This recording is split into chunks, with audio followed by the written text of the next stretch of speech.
Going to be in again, and they are over. They are going to go through, and they have got the try. Are they in front of the try? They most certainly are. A fourth try for the RAF. Referees allow play on, and it is a try for the RAF. They're in there for that try. It's great play by the RAF.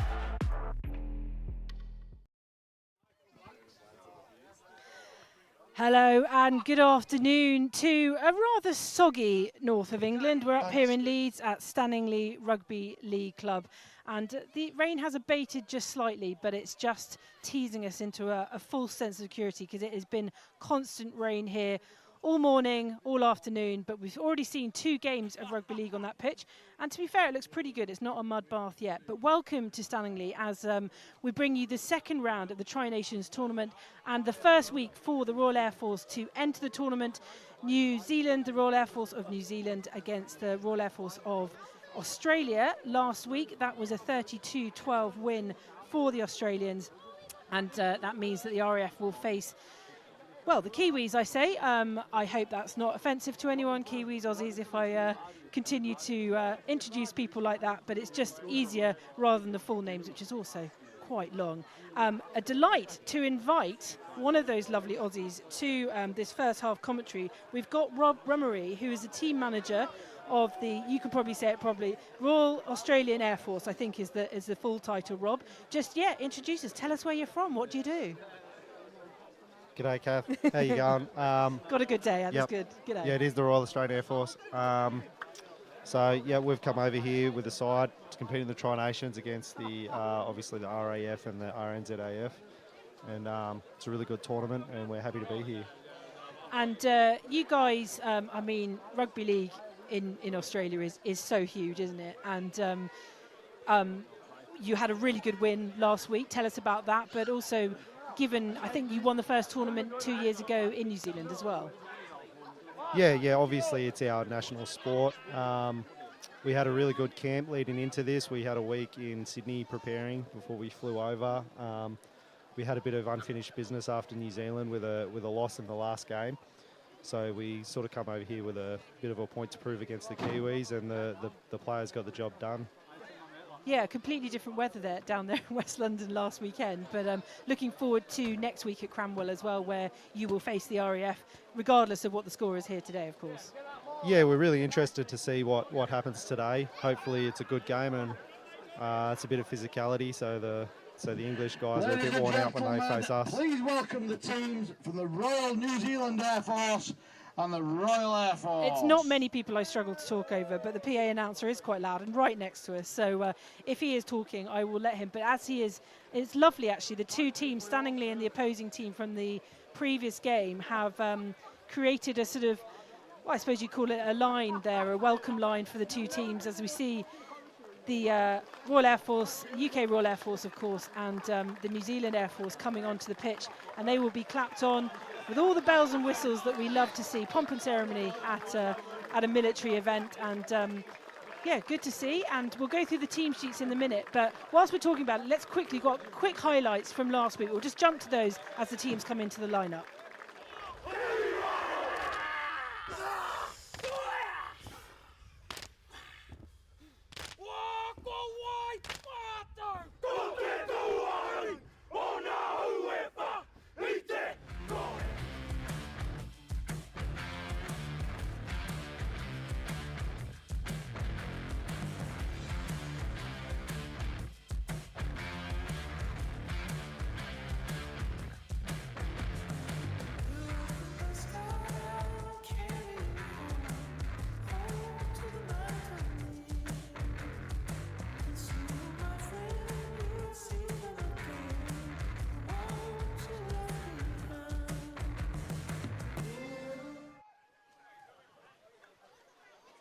Yeah, lovely scenes here at Stanningley Rugby League Club. As you look at it, we've got the Royal Air Force of New Zealand here on the left in the light blue shirts.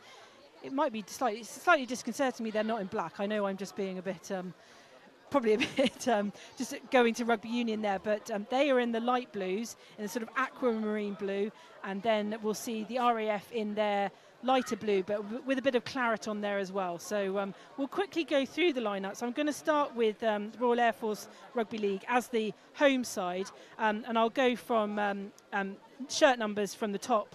We've got Kieran Prescott wearing 25 at fullback, James Peach wearing 2, of course, wing, Ollie Park and Luke Broadbent in the centre wearing 3 and 4.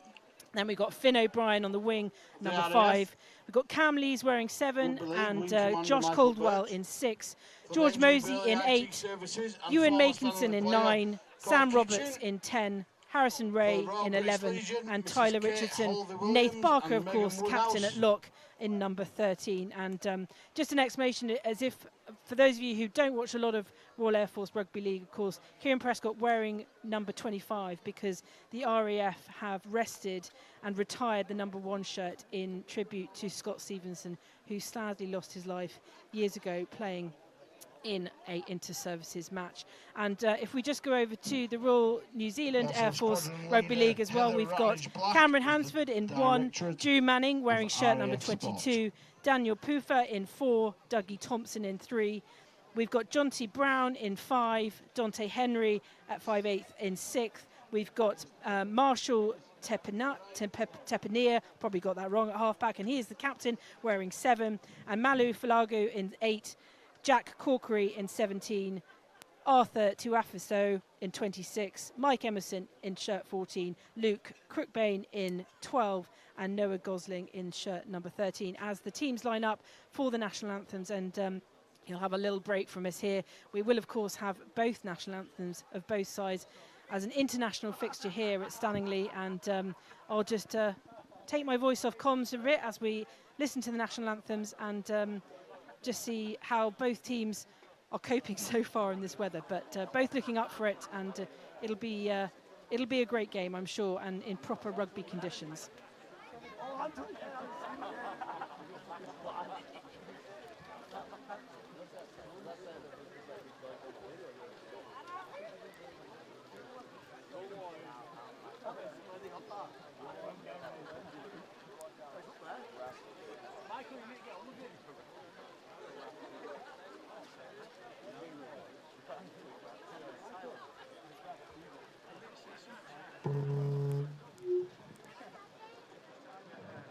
Ladies and gentlemen, please stand if you can for the New Zealand national anthem.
Ladies and gentlemen, please stand if you're able for the British national anthem.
A minute's silence there. Then, of course, RBL in great attendance here at Stanningley, but also in remembrance of a very much loved coach here at Stanningley who sadly lost their life recently. So it looks like the teams are swapping ends. So we will have the RAF going from left to right and New Zealand going right to left.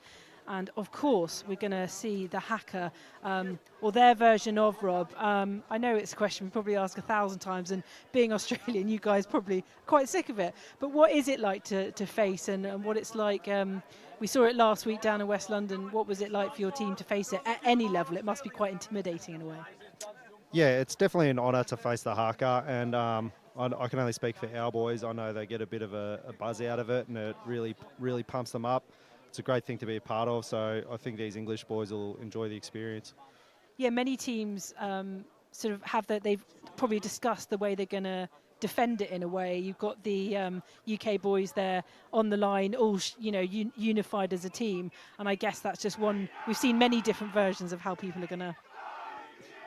Yeah, definitely. You definitely have to show it the respect that it deserves. And here it is, the haka.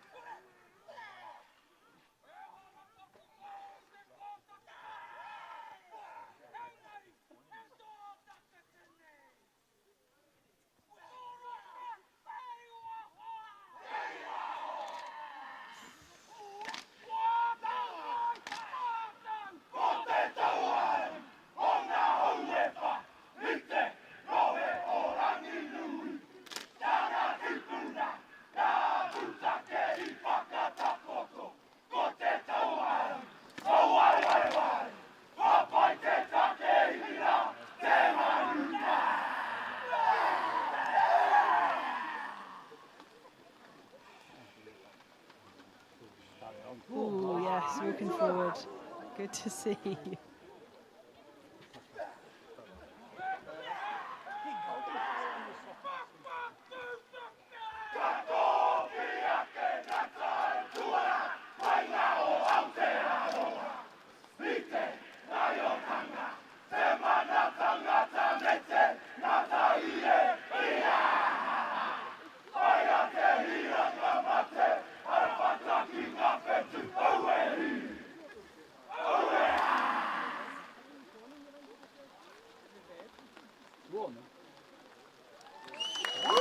Brilliant, spine-tingling stuff here in Stanningley in the north of England, and I tell you what, that will always probably be the strongest way to start any game. You guys obviously played the New Zealand Air Force last week. Are there any players that you remember that stood out that perhaps that you have memories of? I know it was a win for the Australians, but any players on the light blue side that you could call out for us? Yeah, their fullback, their number one, he was a quality player. He was very good under the high ball, very good defensively. He probably saved 2 or 3 tries that we potentially could have scored. And obviously they've got a very big forward pack that's tough to manage.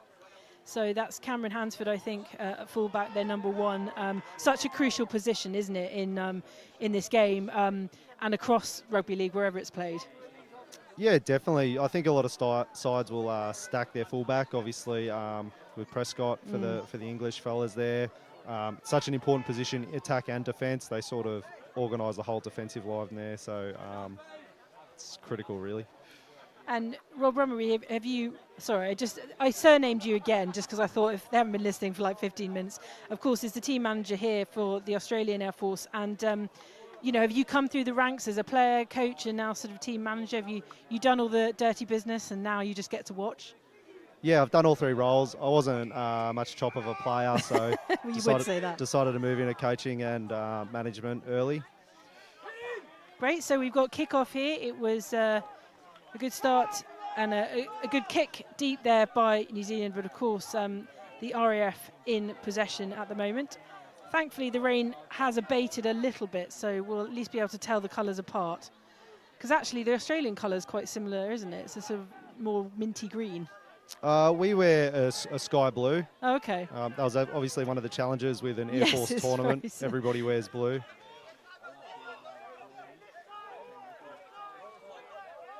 So good opening set from the UK side. And they've still got possession. It was a good first set defensively for the Kiwis there. Yeah, you'd have expected the UK to have moved it on a bit more at this stage? Yeah, I guess they were just focusing on a completion for the first set. Be interesting to see what they do now they're in good ball. Do you get much research done on players before you come and do this tournament? Are you sort of in touch with how they progress? Of course, the Royal Air Force here from the UK, they're current inter-service champions. Did you know that? Have you watched some of the games that we perhaps live streamed to do your research? Yeah, so we definitely keep an eye on our opposition, particularly in the 6 months leading into a tournament like this. Obviously, you guys have got really good coverage, so it gives us an opportunity to highlight certain players and certain styles of play. With the New Zealand guys at a defence force level, combined services level, we have a lot of interaction with the New Zealand side, so we are quite familiar with a lot of their players and style of play. So there is a lot of research that goes into the preparation. Really lovely wide ball out to the left wing there, but couldn't quite be completed by the Royal Air Force, and so New Zealand will start their set right far back. It's quite a tough place to start from, I guess. Yeah, it's a front row's nightmare starting inside zone 10. Yeah, it's not a cold day here, despite all the rain we've had today. It's still pretty humid, so it's going to be hard going out there, and we seem to be at quite an altitude here as well. Lovely view out from the commentary box over the valley of Stanningley and Headingley up here in Leeds. I think with the wet weather, we'll see the side that completes the best will probably get the chocolates here. Yeah, I mean, handling errors, you know, in this sort of weather can be put down to the rain, but that's a lovely kick forward, but taken by Kieran Prescott. Such a reliable player is Kieran, and got real wheels in him as well. Yeah, he was obviously the MVP last Tri-Nations in New Zealand. He's got the tattoo to prove it.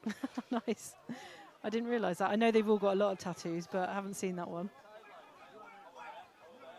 I'm told every tattoo has a story, so it's quite nice. So no score yet, and we are only 3 minutes into the game. So to anyone who is joining us live on the BFBS Forces News YouTube channel and Facebook, do tell us where you're watching from, who you're supporting. It's always nice to have a Forces audience. In the game earlier, there was someone from Corfu who was supposed to be playing, but he decided to go on holiday, and so demanded that was live streamed as well. And Rob's got some fans down the front here just to make it more difficult for you.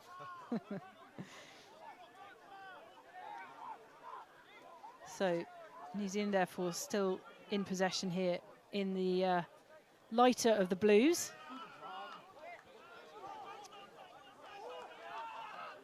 They're definitely controlling the football a lot better than they did against us. Do you think that's just an advantage that they've had a game already, and so, you know, they're sort of well into it, that maybe the nerves have gone down a bit as well? Yeah, definitely. We've obviously seen them training through the week, and they've had a really good preparation this week, so hopefully it comes through for them. We jinxed that because it's actually just a knock-on to New Zealand there, so it'll be back in the Royal Air Force blue of the UK.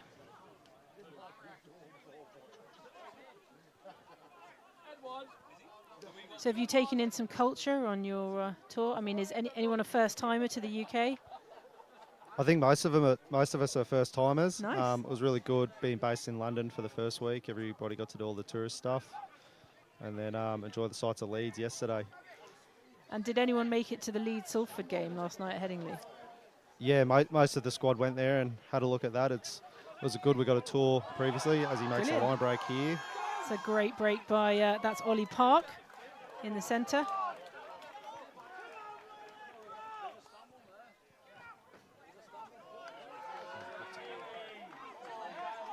So Ewan Makinson as hooker in number 9 shirt, feeding that ball out. Prescott has it again. That was a good solo run, actually. He's taken down a few defenders with him, and the RAF have it in their sights. Lovely ball. No, he's in touch, I think. Flag's gone up, is that right? I think it might have been a forward pass there. Oh, okay. That's very typical of their style of play, playing off the back of the quick play the ball from the fullback there, and the 9 getting out of dummy half. It's sort of their bread and butter, I think, from what we've seen. So James Peach and Finn O'Brien on the wings for the Royal Air Force. But yeah, forward pass, and I think the linesman had his flag up as well, so no score yet, and it's New Zealand possession. Just 5 minutes down here at Stanningley Rugby League Club. And I don't think I've ever seen such a big crowd for a military tournament. They've all stuck around. Like I said, there were 2 games earlier, and everyone stuck around despite the rain, so really good to see. Yeah, I think we've been a little bit surprised how much they do love rugby league up here in the north. It's certainly a heartland for the game. It is, I mean, yeah, you're absolutely right. You said the word heartland. It's someone was joking earlier that there's obviously a north-south divide between rugby league and rugby union, and it's definitely very telling when you come up here. And but it's brilliant. I love covering games up here because it feels like the true north, I suppose. How is it dissipated across Australia? Is it just popular everywhere, or are there certain sort of hot hubs of it? It's definitely an East Coast game, mainly New South Wales and Queensland, but it's definitely the national game as far as participation and viewership. I went to see the Sydney Rabbitohs when I was over there, when the brothers were playing for them.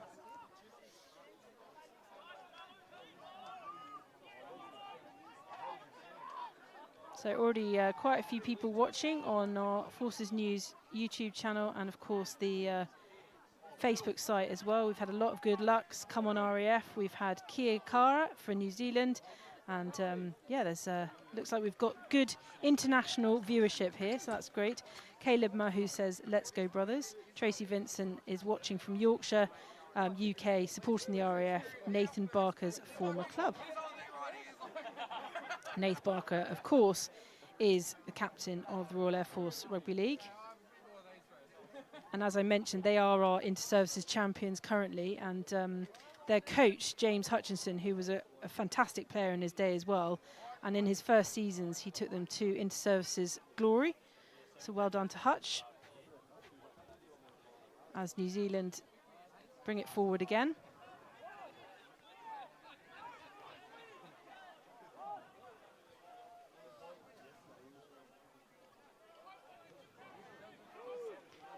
For such a wet day, it's been quite tight so far. Quite tight play, not many handling errors. Yeah, both sides are completing well. They're starting to be a bit more expansive now. New Zealand then only metres from the line. Oh, lovely take there on the left wing. And that's first blood to the Royal Air Force of New Zealand. Very good lead-up work by the fullback there. He sort of held up a defender and created the space on the outside. Yeah, they'll be really pleased with that because they're bouncing back, of course, from the loss last week. And it's always crucial to get those first points on the board. So 4 points to RNZ at the minute. We'll see how they do with the conversion.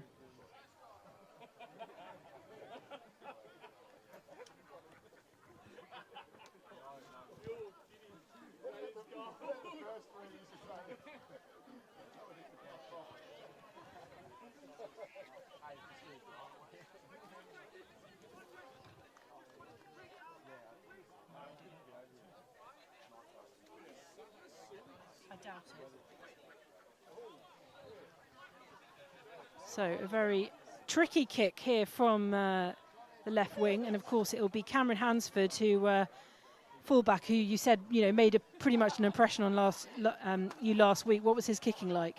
Would you back him to get this one? I think he missed one from here against us, so maybe not. 50-50. It is a tough one. Very, very tight angle. Cameron Hansford then for the Royal New Zealand Air Force. See what he can do.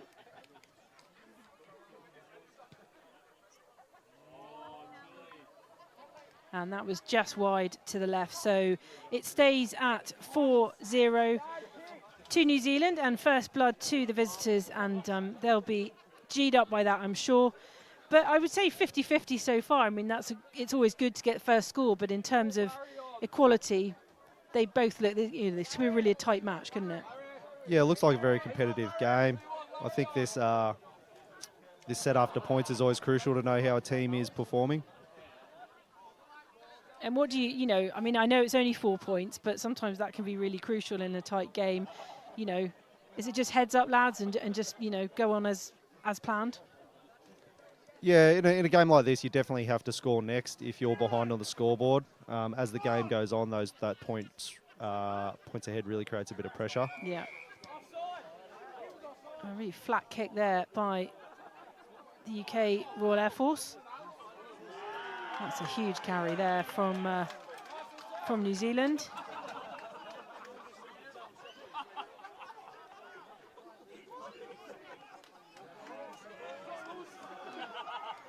So already looking like a strong set here from the Kiwis.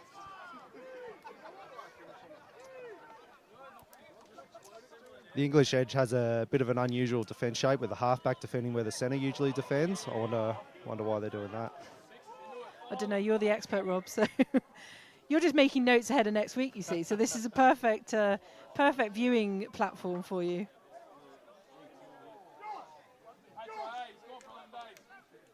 Yeah, so number 13, that is Noah Gosling, the lock for Royal New Zealand. He's just having his head checked over. Common occurrence in both forms of rugby. He's going to have to go off for an assessment, I think. I think he's been split here, looking at him. Oh, yeah, there's a lot of blood. Definitely an injury.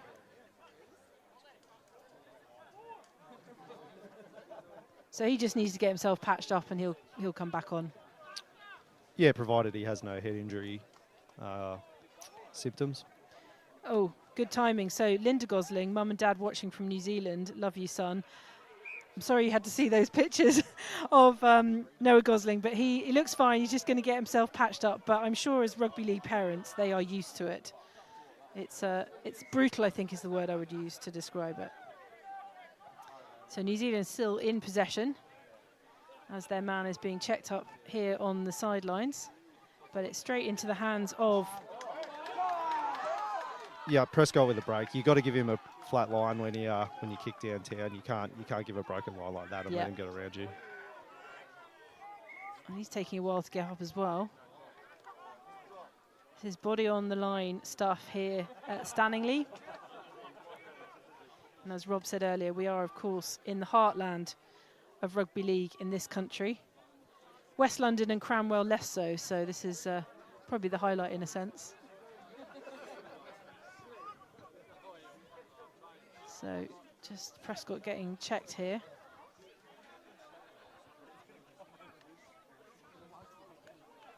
And he looks all right. Just grabbing his ankle, but play goes on.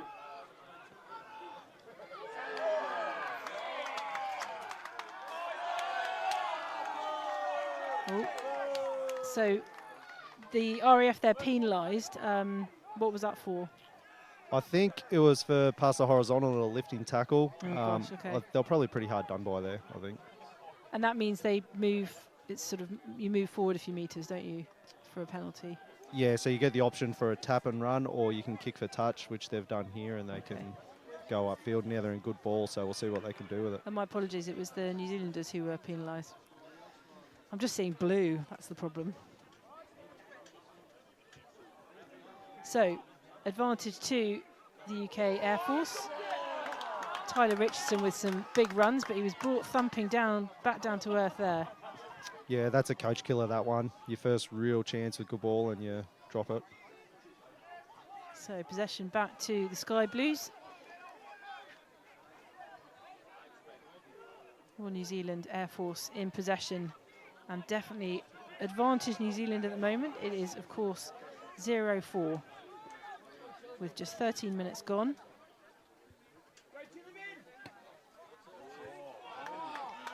Robin Emerson is also on YouTube, presumably related well, that's to... that's a 40-20 kick there, sorry. That's so all right, Rob. You can interrupt me there. whenever you like. Sorry about that. That's fine. I mostly speak gibberish, so anything you have to contribute is appreciated. So, yeah, a great kick then from the New Zealanders.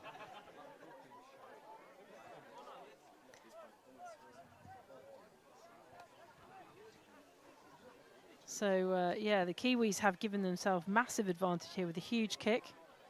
And they are only 5-10 metres from the line.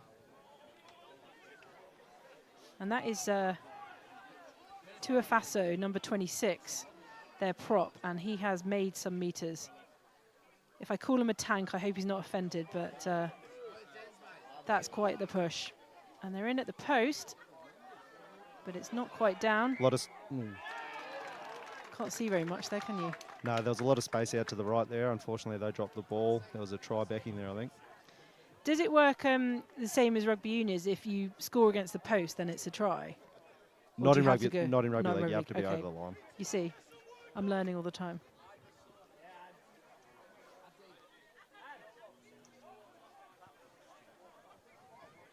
See, Liam Bradley has been injured at the moment, I understand, and he's been called in as water boy.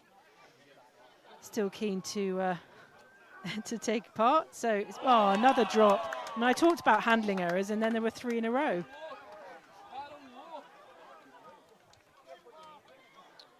So the UK Royal Air Force handing advantage back to New Zealand. Again, only meters from the try line. And I think it's fair to say that's pretty sloppy, really. A couple of handling errors which have handed possession back. Yeah, they're really been their own worst enemy at the moment. The drop ball up the other end of the field, and then they had a bit of a let off there and drop it again on tackle 1 off a scrum. It's really unacceptable. That's coach speak. I love that. Unacceptable.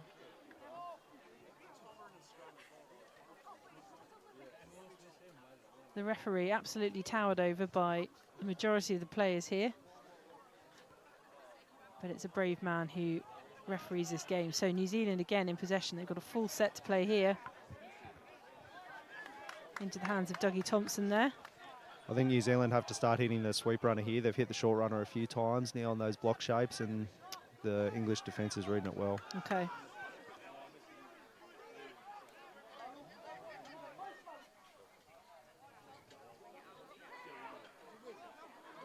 So using the width here.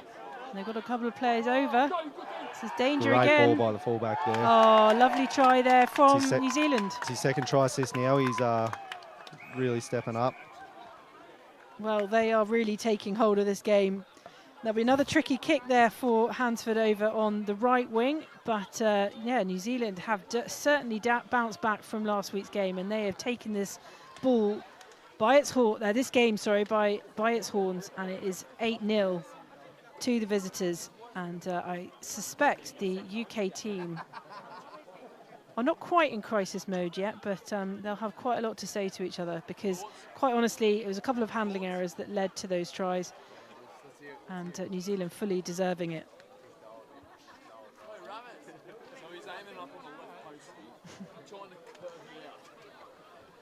So another tricky kick for Cameron Hansford on the right wing there, the fullback. He was just slightly shy of the left post a few minutes ago, and we'll see whether the right-hand side favours him. Bob Usray has been in touch on Facebook. Says, sounds good, Ashley, and rugby league is organised chaos, which is another brilliant way to describe it. Oh, we're outnumbered by Aussies now, guys. We're outnumbered by Aussies. They've all come to watch from the dry. I think the New Zealand coaching staff have done a really good job to get their boys back up after a tough loss the other day, and to get them back in the frame of mind to start like this is an exceptional job. Yeah, I mean, all week, I guess, you know, however much time they've had to train, and that makes it over. So that's a really, really slick kick there from Hansford, and another 2 points. So it is a strong 10-0 lead from the visitors, from New Zealand Air Force. And yeah, I mean, everyone wants to get those first points on the board. But you said, you know, really the UK need to come back. And what New Zealand have done is have taken advantage of those mistakes and consolidated that lead. And 10 is quite a big number in rugby league. Yeah, and if the Kiwis can just complete a lot of sets now, get play the football up the English end, it'll create a lot of pressure on the English, and it'll be interesting to see if they can dig themselves out of the hole they're in now. Yeah, and I wouldn't say that this RAF team are notorious slow starters or anything like this. I think this will have taken them by shock. I appreciate it's their first game into the tournament, but you know, they would have seen what they were dealing with last week. And yeah, they need to step up that game and just tighten it up and neaten it up. Yeah, I think they got to watch themselves off the kickoff too. They look to be getting a bit offside there. That happens when you're a bit over-eager, maybe when you're behind. But New Zealand again with possession. It's a very good run there.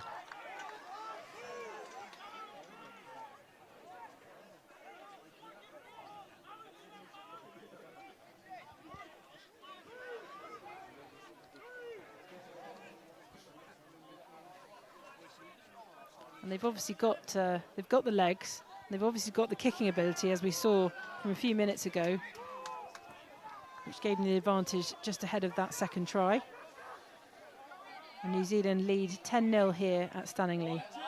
That's a lovely flick forward. Oh, couldn't quite capitalise on that. Yeah, I think that kick was probably the wrong option. It was a good set after points, and if he got a long kick down there, they could have really put the pressure on with their defence, but soft turnover. Dante Henry wearing number 6, he's done that a couple of times actually. So, I mean, if the UK, I'm sure, are on it, because he's done it a couple of times and both times sort of missed out. You said it was the wrong option then, but it's obviously something he's going to do. Yeah, he's a very quality player too. He did that a couple of times against us and it gave us some troubles at the back, so it is a threat. Oh, lovely ball forward. Will that stay in play? Yeah, still UK possession. That's good territory from the British side. Yeah, it was a high-risk play and they got the reward for it.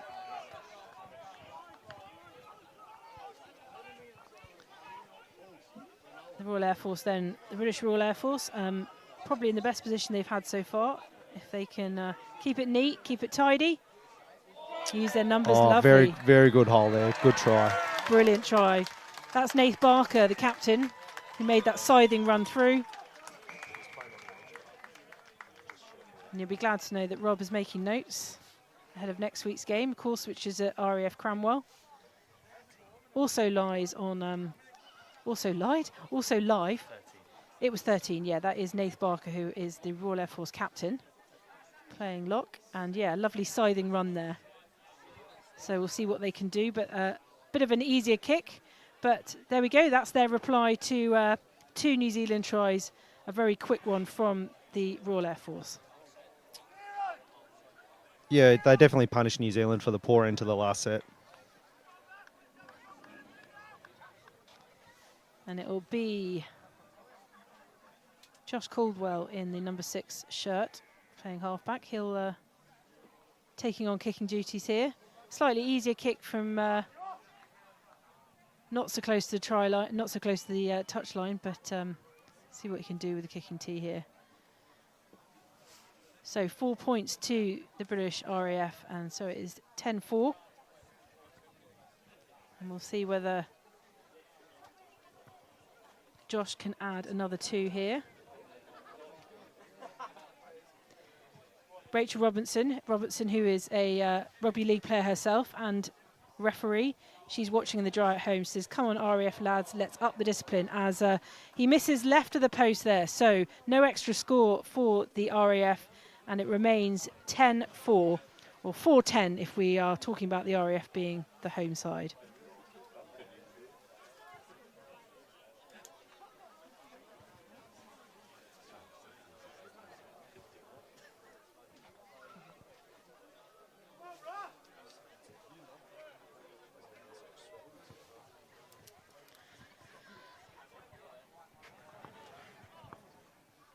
So the score doesn't say it. It was pretty even until obviously New Zealand put their second try over, but that is the UK's response. So we are about 23 minutes in here, and I believe this is the first time all day that it's actually stopped raining.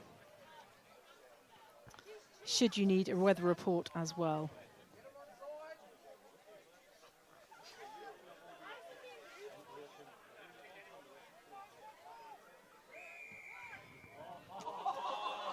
A lovely high kick-off there from New Zealand. Straight into the hands of James Peach. And that was knocked on by the UK team, and that's clapped heartily by the New Zealand Air Force. Bit of gamesmanship there. Yeah, it's the second time the English have dropped the ball on tackle 1 coming out of their own end. So the aforementioned Dante Henry with the ball here, and New Zealand have got themselves into a brilliant position yet again.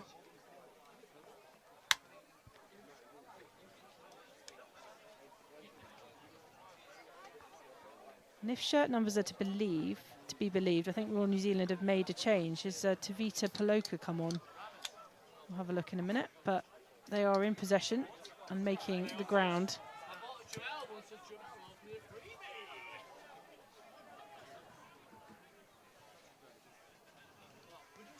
New Zealand Air Force then definitely in charge of this game here at Stanningley, making the most of English mistakes. And the ball's out to the left here, and that looked great into the hands of Drew Manning, sorry.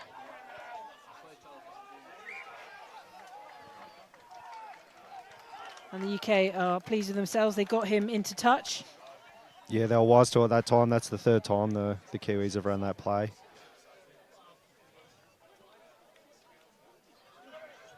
So yeah, that's without getting any points on the board, that is a win as far as the UK are concerned. And they will now have a fresh set.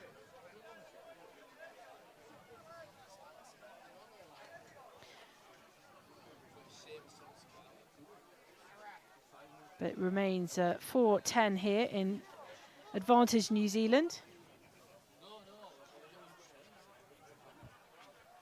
And it's Drew Manning who nearly took that over for Royal New Zealand Air Force.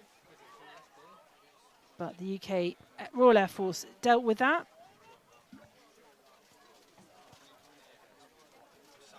There's just a bit of discussion here before.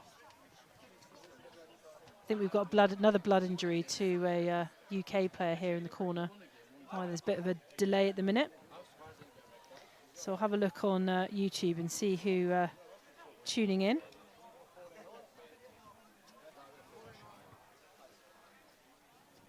Right. John Tomlinson Sr. says being high up in a press box is only appropriate since you're commentating on 2 Air Force teams. Is that just a real dad joke? He's put a smiley face next to it, so thank you, John Tomlinson Sr. And Al, thank you. Yes, the Burgess brothers. I did completely lose my mind there. There's 4 of them. I shouldn't have done. But it is indeed the Burgess brothers who were playing for Sydney Rabbitohs when I was over there in 2017. So, here we are again, but the UK in possession this time, but they've got a long way to go. Yep, I think the RAF boys just need to knuckle down and complete this set. Yeah, is there a danger of sort of almost trying too hard? You know, they played a risky sort of pass or risky kick earlier. It came off at the time, but just get back to basics and do them right. Yeah, sometimes I think if you haven't completed a set in a while, you just need to bite down on the mouth guard, take 5 tough runs and kick downtown and play up the other end of the field and work yourself into the game. So Tomasi Rosoki has come on for the Royal Air Force. And they are being denied territory here by New Zealand. A tough set for the UK team.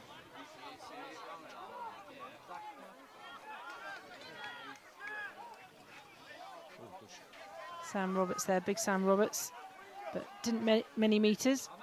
This is where Nath Barker has a real strength in the running game. Oh, handling again from the UK.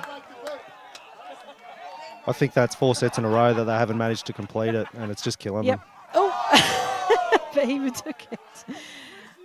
I mean, we can blame the rain, but it's not raining anymore, so it's still wet out there. But yep, UK again losing possession, and New Zealand taking full advantage.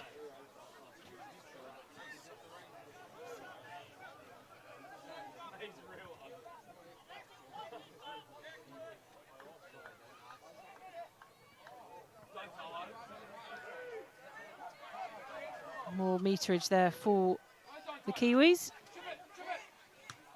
Oh, that's a high ball. Oh, well taken. Oh, I thought Prescott had it, but he missed it. That was a bit of a free-for-all on that ball. And New Zealand get... Yeah, that was really good kick pressure by the New Zealand. They Yeah. put up a really high kick and put the pressure on the fullback, and they got the chocolates. It's a tactic that seems to work well against the English sides. The high ball. I feel like you're having a dig. Yeah, I mean, that's really something Prescott should have taken, to be fair, whoever he's up against. But it was definitely a tough chance. It was Yeah. probably one of those 50-50. New Zealand earned it with their good kick chase there. So, yet again, New Zealand in prime position. And we know what they can do from here. The score's still 4-10. Advantage New Zealand. And yeah, they're looking really slick here. Yeah, I think they've earned their position in the game just through completions and playing tough football and good defence through the middle there. Completion is such a key word, isn't it, in rugby league? Because, like you said, it's just about getting your sets right. I think we've put the mockers on them, dropping in dummy half there. Should we just stop commentating? Should we go for a beer? No, Chris, you have to keep filming.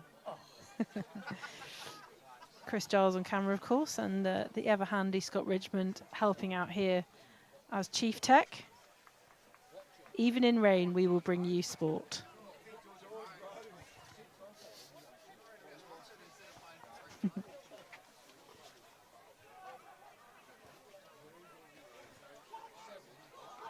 So, UK having to fight from deep in their own half again.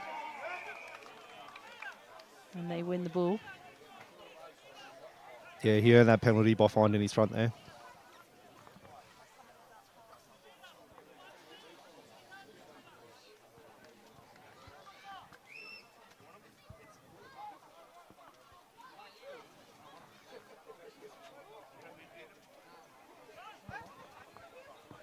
Yeah, it says here in my notes, as you pointed out, Kieran Prescott toured New Zealand in 2023 and was tournament MVP, most valuable player, and Rob tells us he has a tattoo, which really isn't a surprise at all. Nath Barker was also there in 2023, and he's laid the wreath at the National Arboretum, which is a great honour for any serviceman or woman. But he'll need to have a few words with his side here because they are down 4-10 to the Royal New Zealand Air Force.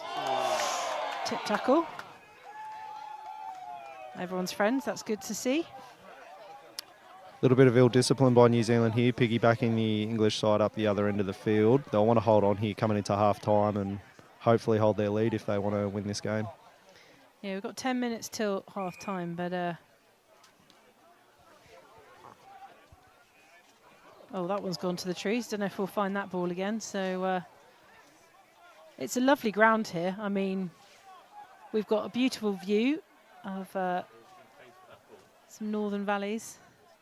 But yeah, many a rugby ball, I'm sure, has been lost to those trees. So the UK still in possession.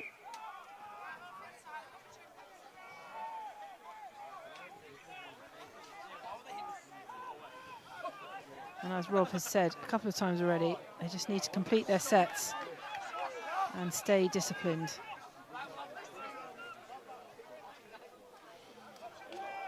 Josh Davis in the number 14 shirt.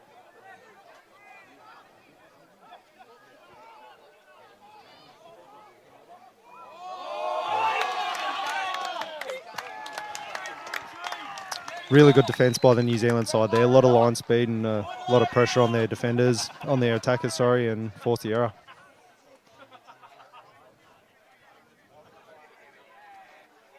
So yeah, another win for New Zealand. As we are 8 minutes now from half time here.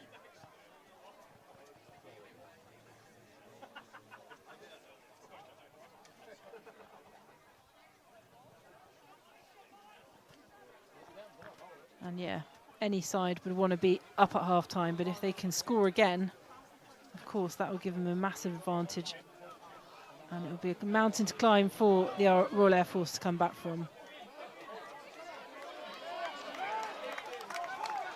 Great tackle there.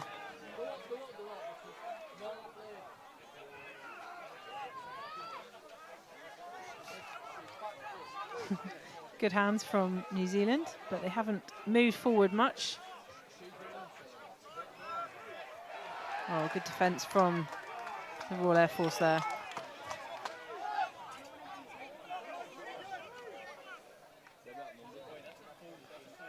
Ooh, sneaky, but held. The English side's doing a very good job defensively of Yeah. controlling the speed of the ruck, and it's just not allowing New Zealand to get on the front foot. Oh, that came off RAF hands, but it's still in play. Prescott. Very good kick chase there. Yes.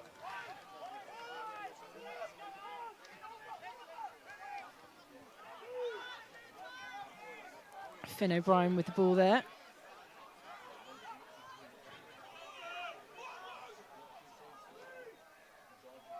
Yeah, defence strong from both sides at the moment.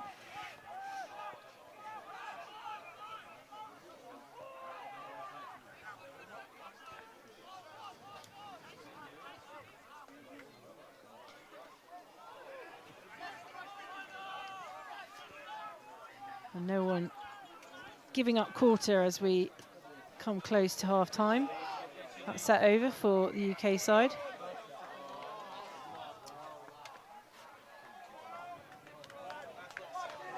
So, advantage UK there was, what happened there, Rob?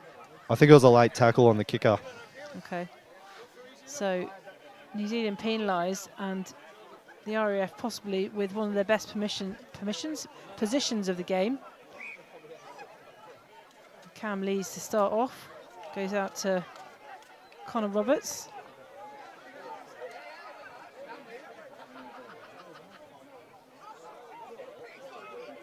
And yeah, they need to complete this set and get something from it, because they'd love to be equal with their counterparts, New Zealand counterparts, come half-time.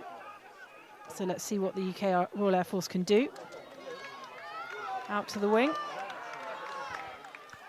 No, that's no try there.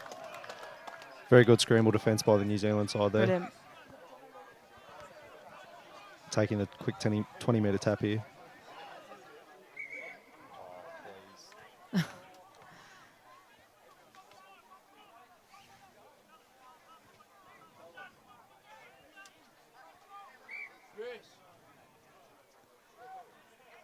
So great defence there from New Zealand to prevent a score by the Royal Air Force before half-time, and now they'll look to do the same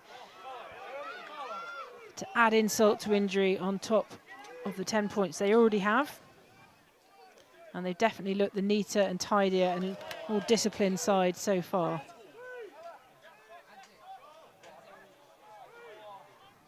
Dante Henry there down on the ground, but good fast ball.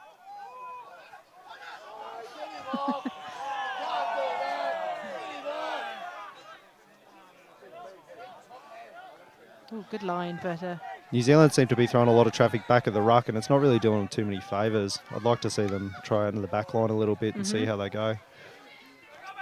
So one, yep, has really put pressure on Prescott there.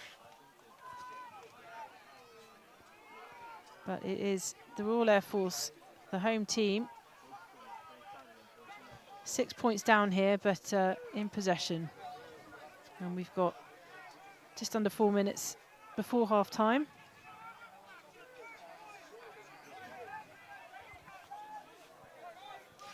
Katie Jane says she's watching from Wigan, supporting the RAF. Big shout out to Josh Caldwell and Harrison Ray. Come on, boys.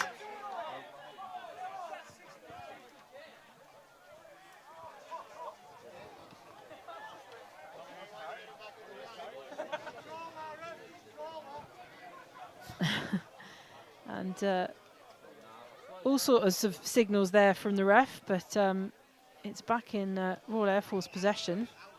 Yeah, I think they were lucky to get away with that one there. It looked like he just dropped it cold. Having a word with the ref. Yeah, it's Dante Henry again. He's not happy with that decision, but it is what it is. And it will be British possession, and just 2.5 minutes now till the 40-minute mark. And we'll bring you full highlights from last week's game between the Royal Australian Air Force and the Royal Air Force of New Zealand as well during half-time. So don't go anywhere. I mean, by all means, go and make yourself a cuppa. But we'll also be showing that in half-time, so we can have a bit of a break before we bring you the second half, still live here from Stanningley. Oh, he wasn't even watching. That's the worst I've seen so far. Yeah, someone was taking a quick nap there on the left wing. Yeah, that was pretty poor. Yeah, I think that's pretty inexcusable, to be honest. Especially when you're down. Maybe he was thinking about his cuppa at half-time, who knows?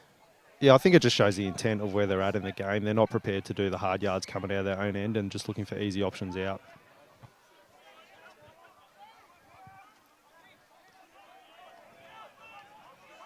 Well, you know, I mean, it can't be fatigue. They're at, like I said, it's their first entry in the tournament, maybe a bit of rustiness, but yeah, we need to see an improvement here from the UK side as New Zealand. Here he is, the fullback again. Yep. He's Dropped it.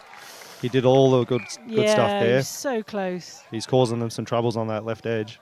So Hansford again, fulcrum of this team so far. Dancing feet through the defence. That was nearly brilliant.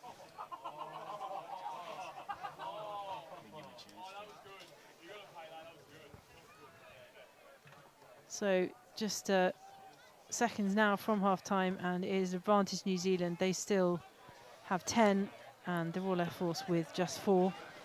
And they've got the ball back here. Yep. I think the English guys are paying the price, really, for some poor decisions coming out of their own end all game. Decisions and a few silly mistakes as well.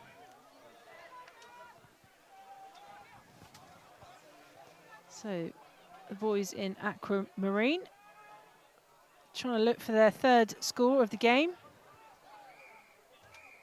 But he's called half-time, so it does remain 4 points to 10. The Royal Air Force with 4, the Royal New Zealand Air Force with 10. And there we are at half-time. Rob, I know you're going to leave us and hand over to a colleague for the second half. I hope you've enjoyed it, but if you could just give us a little summary of that first half as the professional in the room here. Yeah, thanks for the opportunity to commentate. I think it's a really good game. I think both sides are up for it physically. It'll just come down to discipline in the second half. Whoever wants it more and whoever holds onto the ball. Before I do go, though, I'd like to say thanks to the organisers of this Tri-Nations tournament, in particular Tommy Taylor. They've done a great job organising this tournament. The second iteration, all our sides are starting to get pretty close. We know each other very well now, and it's such a great opportunity for us as an Australian side to come over here and experience this and I guess compete with two very quality sides again. So just a big thank you to them. And we'll see you in Australia in 2 years' time. You definitely will. Excellent. Thank you so much, Rob. We'll just go to highlights from Australia's win over New Zealand Air Force last week as we take a little break here. But do join us again for the second half here at Stanningley, where I'll be bringing you more Aussie commentary and more silly sort of rubbish from me. So we'll see you in a bit.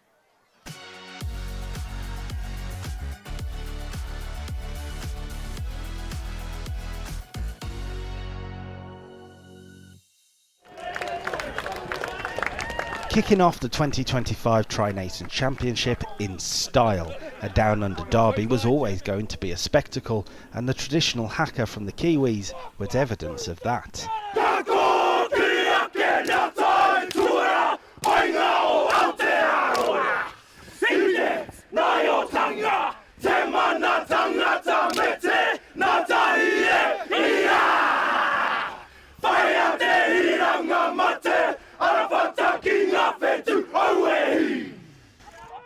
This was the Australians' first game in the UK, and for New Zealand, their first since 2007, but the heat in London will have made them feel at home. The Aussies started the better, and it was Isaac Ford who crossed the line to score the first try of the tournament. Captain Tim Krellin added the extras. The Kiwis had their usual passion and power, and when Cameron Hansford successfully kicked a penalty, it felt like a close battle was on the way.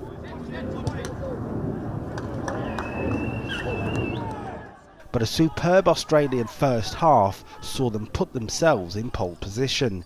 Keal Edwards showed strong running and the perfect pass off to Jeremy Lingan, who dotted down. Once again, Krellin was on target with the boot, and the Aussies had momentum. This try from Ford was the highlight of the day. Pace, power and precision from inside his own half to go in under the posts.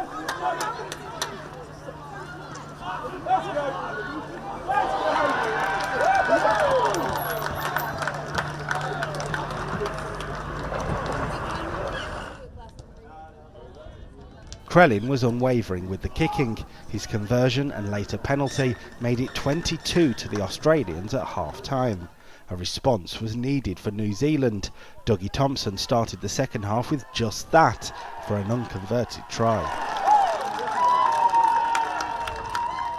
But this Australian team are hard to stop when they get going. Jimmy Croydon was next to power over, and Krellin's kick extended the lead. The win was all but confirmed, and the icing on the cake was Edwards bustling through for another converted try. New Zealand would have the last say, as a sloppy moment of Australian defence was punished by Jack Corkery. Hansford added the sole New Zealand conversion of the day, but it was Australia's moment to remember, a 32-12 win and an enthralling opening encounter to the tournament. Kyle Dixon, BFBS Forces News, Ealing. Hi, I'm Kyle Dixon, and this is In Case You Missed It. The Army dominated in the Inter-Services Tug-of-War Championships at RAF Cosford. They came out on top in all categories, with the Army's A team securing first position across the board and their B team taking second. The RAF came in third, with the Royal Navy taking fourth. There's just 2 years to go until Birmingham hosts the 2027 Invictus Games. It's been confirmed that the Games will take place from July the 10th to July the 17th. It'll be the first UK Invictus Games since the very first one in London in 2014. A big lift and a silver medal for Army soldier Russ Davis at the British Senior Weightlifting Championships. He competed in the 65kg category at the NEC in Birmingham and now turns his attention to the World Masters Championships in Las Vegas in September. The RAF's Michael Cutler also won silver in the 98kg category. Defeat in match 2 of their Southern Hemisphere tour for the Army men's rugby union team. A big-time match against the Fijian military force was a curtain-raiser for the Fiji vs Scotland test match. Samesa Rokoduguni managed to get on the scoresheet for the Army, but they fell to a 51-31 defeat.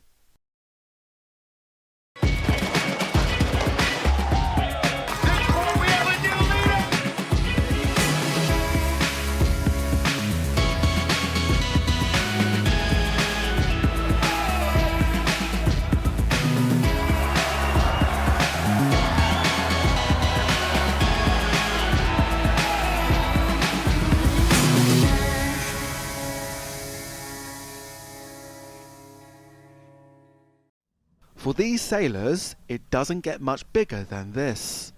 The Offshore Services Regatta is the pinnacle of military offshore sailing, and here at the Joint Services Sailing Club in Gosport, final preparations are underway. So another year, another offshore sailing regatta, and of course the RAF is hosting it this year. How are you feeling going in?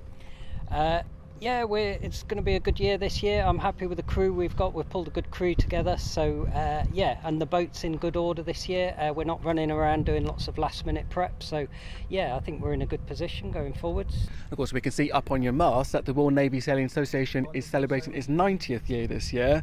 Of course, the Army pipped you to the post last year. I mean, what would it mean for you and for the Royal Navy to win on your 90th year? Yeah, we're really hoping to bring the win this year, and it would mean a lot for us to beat the Army RAF. Of course, as team captain, you're captaining both boats, but you'll be going out on Sovereign. What are you most looking forward to? I'm mostly looking forward to the offshore racing. It should be really good, really challenging, and actually the inshore racing as part of Tattinger Regatta should also be great fun. So yeah, great week sailing. This year, the teams will sail along the English Channel, one of the busiest shipping lanes in the world. And the responsibility of designing the racecourses falls to the race officer. Yeah, so my job is to provide the race courses and to provide safe racing for the competitors. It's entirely up to the competitors to take part in the racing, but I'll provide them with race courses that take them as far as Worthing out to the east, down towards Poole in the west, and at the end of the first race we'll take them into Yarmouth. Then we'll start a second race from Yarmouth, which will take them back to Yarmouth sometime on Friday before they join the Tattinger Regatta, which is a regatta run out of the Royal Solent Yacht Club down on the western end of the Isle of Wight. With all the teams in position out in the Solent, the Offshore Services Regatta officially got underway. The IRC class boats were the first to cross the start line, with the Royal Navy team choosing not to hang around. The RAF and the Army trailed behind. Then the cruisers got their race underway as the team sailed out into the open sea for a week of offshore and inshore races. After a few days at sea, the Navy emerged as the overall winners of the offshore series, before the Army cruised home to the inshore series title. In the end, the Army did just enough to retain the overall title that they won last year, denying the Navy the title by just a single point. Are they going to be in again? And they are over. They are going to go through, and they have got the try. Are they in front of the try? They most certainly are. A fourth try for the RAF. Referees allow play on, and it is a try for the RAF. They're in there for that try. It's great play by the RAF.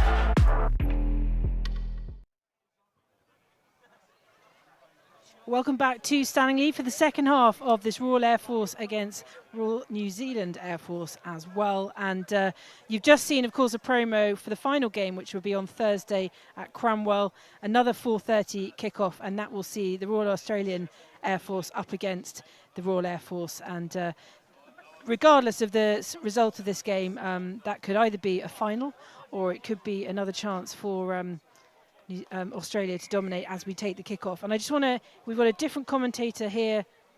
Rob Rummery has said goodbye, the team manager. We've got Damien Smith. Do you want to introduce yourself, Damien? You know, what do you do, where do you come from, that sort of thing? Yeah, good afternoon, and thank you for having me, to all our listeners and viewers. Yep, Damien Smith here, Corporal in the Royal Australian Air Force. I work in 2SU RTC, so instructing the next generation of our 35 technicians. So that's a little bit about my background, and yeah, Queenslander, so it's been a good week. And you, in terms of, for the Royal Australian Air Force Rugby League team, you put yourself down trainers, so like strength and conditioning, stuff like that? Yep, so long history of being involved with the Air Force Rugby League, and it's just been primarily in a sports training capacity. So yep, I run the yellow shirt, run the messages for Morgs and Rummers, get them out in the field and rev the boys up, and that's my job. Now, Rob said he was a bit average as a player, but have you gone through those ranks as a player as well before you came onto the coaching side? Yes, I was involved as a player in the early days of my time in the RAF, but unfortunately some of the injuries in my teens caught up with me, and I was unable to live up to the hype, so I thought I was best hanging up the boots. There was hype there, that's good to know. There was some hype, although I must say, oh, we've got an injury down here now. We might stop the play here because he's in the middle of the ruck now. No, play on. No, play on, but it is an injury to a New Zealander there. Yeah, it looks like the hooker down there, so that could cause some reshuffles in the middle there. No, I did bring the boots though, however, so just in case. Just in case. We'll see if I get the call up from the coach behind us here. Not likely. Well, at least you got on the plane. That's all that matters, isn't it? You're here, and you get the trip, so that's good. And yeah, it is 4:10 here still at half-time, just after half-time. And the injury is being assessed, but it looks like he's still down on his knee, but play does continue. New Zealand definitely with the advantage here, Damien, but so the UK will have hopefully had a pretty strong half-time talk, I imagine.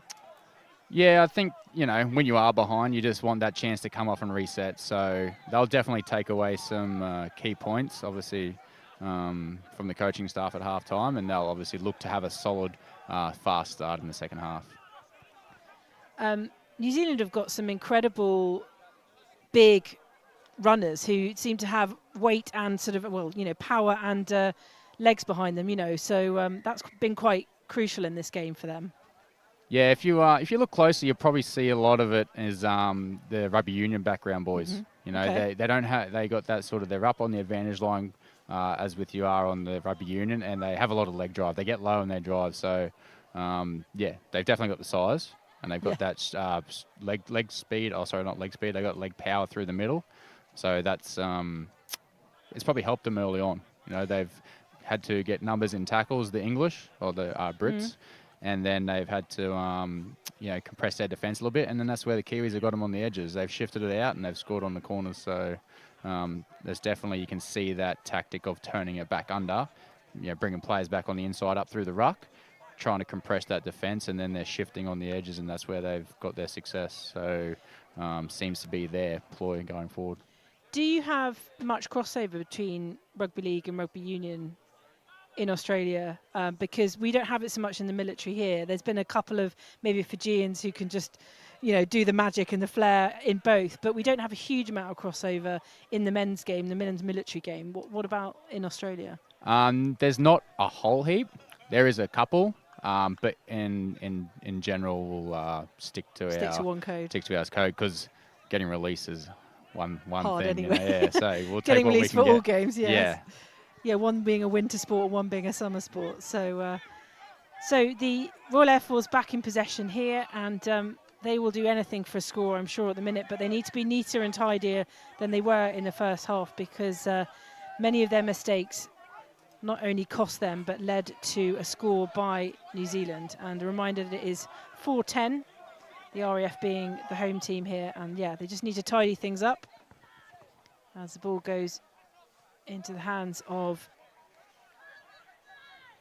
Dougie Thompson there for Royal New Zealand Air Force.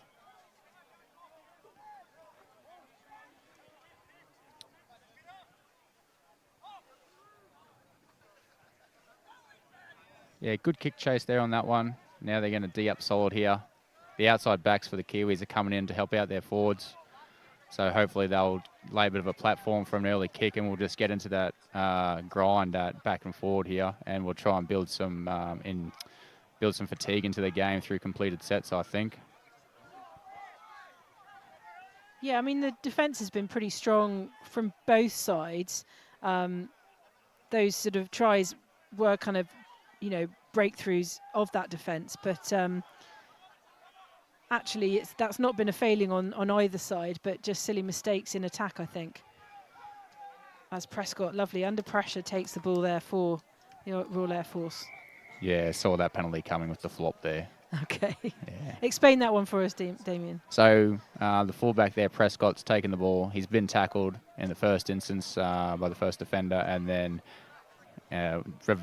being disadvantaged, had the opportunity to quick play the ball taken away from him by another defender coming in and flopping in on top. So therefore you get the flop penalty. What a great word. Yeah, and then you get the penalty because we're inside the 40. Okay. So you'll get the 6 again outside the 40 metre. So UK handed another lifeline here, and again, they need to make more of this. They need, again, handling errors. Ball thrown into the head. I don't really know.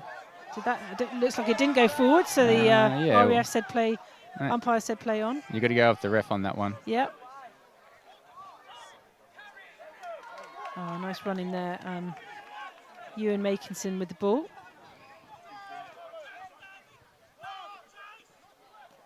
Yeah, it looks like communication's lacking a little bit in the UK side, with a couple of balls that have gone awry. Yeah, definitely, it does look like that. Like we were saying, I think, or like you said, the communication's not there. They probably just need to simplify their game, get into a couple of completed sets, and I think they'll be okay after that.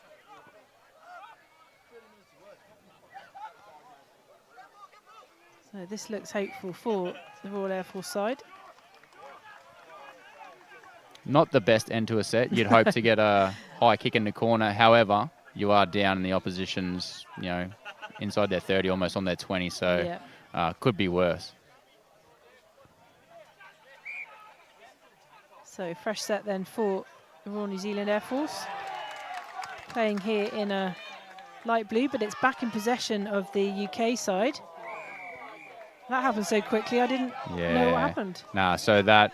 They lost the ball in the tackle, did they? Yeah, that first carry off the play, the ball was a knock on by the winger, I believe it was, took the hit up. And then, the Brits got the penalty from the high shot there. Fair enough. So Cam Lee's with the ball in hand for the Royal Air Force. Oh, here we go. Sorry to interrupt. Big Larry's on. The Australian liaison. You can hear the crowd erupt. Look at him. Great hit up on his front. Quick play the ball. Great hit up, Larry. Give me some more of them.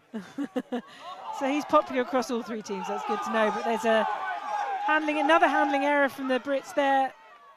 And New Zealand back in possession. Yep, you'd take that. You just take the ground. Don't need to force a pass. You've got another 5 tackles up here now. So Larry, for those of you watching, is Chris Granger, number 17, and tallest man on the pitch. Across all three sides, we're saying, we reckon. Yeah, he's pretty up there. Number 1 driver then. Yeah, number 1 driver. Oh, we've got Slats. He gives him a run for his money too. He's doing a great job for us. But no, they've both been really great. The whole RAF team has been great with supporting us, getting us around, and just those 2 lads putting up for us, driving us around. They've been really good sports. Fantastic, and some good meters made there from a kick from the New Zealanders. Another ball lost to the trees. Yeah, I can see that one straight up there. I'm going over there after the game, and I'm getting it. You can't steal our balls and our sweets. Okay. We've introduced them to Percy Pigs. Other sweets are available, of course, but that's what we're giving the Aussies, and they're taking them home. So the light blues of New Zealand currently in possession and up by points, 4-10 in the game, but no score yet here in the second half. Okay, here we go. Let's look from the shift left here with a bit of shape. You'll go first receiver here. Looks like they'll run a block shape here. A drop for a block. Now he's hit the short runner. Quick play the ball. They're going to want to go left again here, I feel. Quickly. Let's see where they go. Yep. Yeah, you can see the pace they wanted. Lovely ball out to left. Oh, that's what they needed Lofty on. Yeah, a bit more height out there on that wing probably would have helped. Yeah. But maybe the long ball wasn't on. Maybe they need to run something else. But they're at the right end of the field. Yep. So they just need to keep working it here and complete their sets. They'll want to D up here pretty aggressively and try and force the error. So they've got the numbers on that left side. So that long shot, actually, if it had gone to hand, that via 2 or 3 more people, it probably would have been a score. So the RAF back in their own half. And they've got themselves into good positions, but haven't capitalised as yet. Of course, just won one try on the board for them. And we're 50 minutes in now to the second round match of the Tri-Nations tournament. A fairly new tournament, started in New Zealand in 2023. This is the second iteration, and of course it will be over in Australia. Wow, big hit there. I think the referees, a few handbags. No one likes to see this. Yeah, they all come in for a cuddle these days. It's not bound the to old happen at days some anymore. point, wasn't it? At least no fists were thrown. With the game before, there were quite a few fists thrown in the Stanningley game. So we did see that. Particular number 7 with a... One poor fella just caught one and just looked at him and goes, "What's that for?"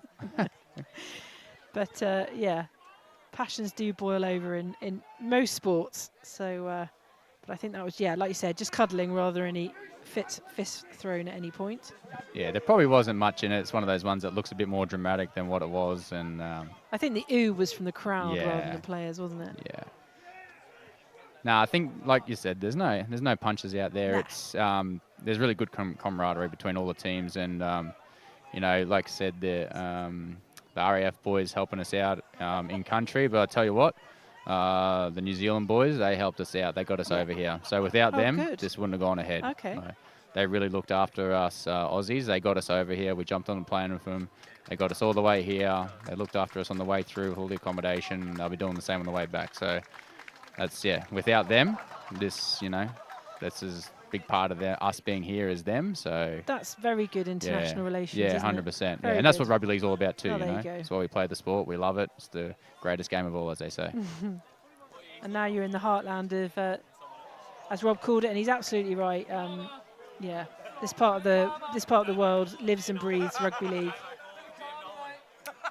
Yeah, I don't know about this call, as we said. So he's gone. Looks like he's got a yellow card there. Okay. I did miss the yellow card, but he's going off. So looks like the referee's having a chat about the extra attention from the players coming in. He's probably just telling them, let me deal with it. I'll control the game. You just worry about playing footy. Not a popular call with the crowd, but I think they're not happy because it's a winger coming in for a bit of push and shove on a front rower. They're telling him to get back out on the sting, I reckon. pick on someone your own size. Fight in your own class. Well, I'll tell you what, it's all part of the game that we love. And the UK again in a good position, but what can they do with it? Luke Broadbent there wearing the number 4 shirt at centre. And Josh Davis there. Yeah, correct call there. Correct call there. It's a knock on. It's gone forward. Great driver, but still knocks on. Nah, I can't blame Larry for that one. Okay.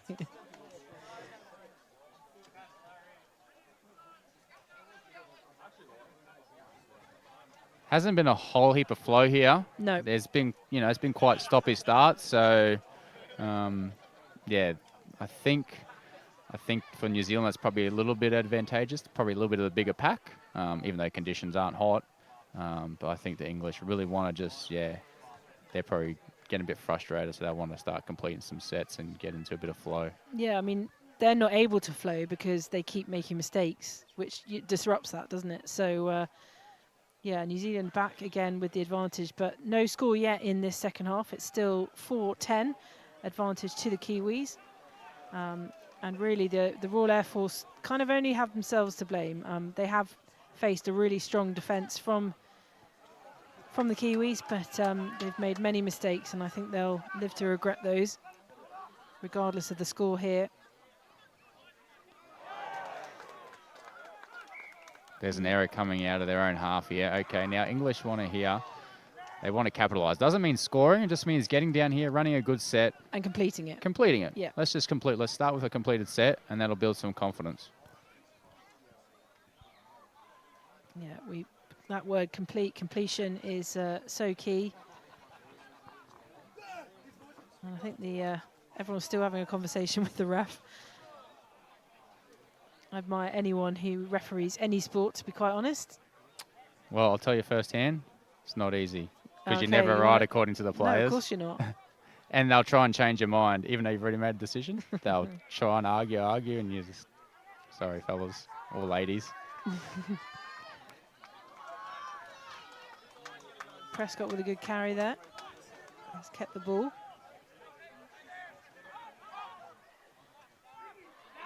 I guess if you're trained as a ref, though, as Larry sighs through the defence, it does give you a better understanding of the game, all-round understanding. Yeah, 100%. It definitely does. And you'll also realise that a lot of players don't know the rules. They play the game, but they don't know the rules. Yeah. Cam Lee's then for the Royal Air Force, and this could be a set that they complete, but they are looking for a score. Prescott with the ball. He thought about the kick, but he's kept it in hand. And will he go over? Yes. He's going to blow it here. There it is. Yes. I was waiting for that, sorry. Yeah, It was a very slow response to it. But he's taking his time. A try then for the Royal Air Force, and they are now 10-8. And I would say that's a pretty safe bet for getting another 2 points, which will put them on par with New Zealand. And I'd be pushed to say they deserved it, but it's certainly something they needed to do. They completed that set and got a score out of it, and that will give them a bit of solidity to build from now. But I would say that New Zealand are unlucky to be, you know, only 2 points adrift, or at least on par if they get this over. So the Royal Air Force then with a try, and we'll see whether that turns into 6 points. So Nath Barker, their captain, with the responsibility of the conversion. Oh, that's not. You put the mocker on him. The commentator's cursed. You said he was going to get it. I do this a lot. I'm actually called, I can't remember what they called me during the Rugby Union Championships, yeah, but Calamity Cath or something like that. But I'm going to be fired. Oh, my Lord. The commentator's curse, Well, if I've ever seen it. To be fair, Damien, I could have got that. Sorry, Nath. I mean, I probably couldn't, to be fair. But he's probably not had an easier one. He's not had an easier one in his life. It's always the easy ones, isn't it, that you miss? Yeah, you kicked it before, but I was... Yes. So 10-8 then. Not the 10-all that I thought it would be, and maybe it's my fault for assuming that the RAF could get to 10. If the game doesn't go their way, they're coming for you. No, but that try was just probably more...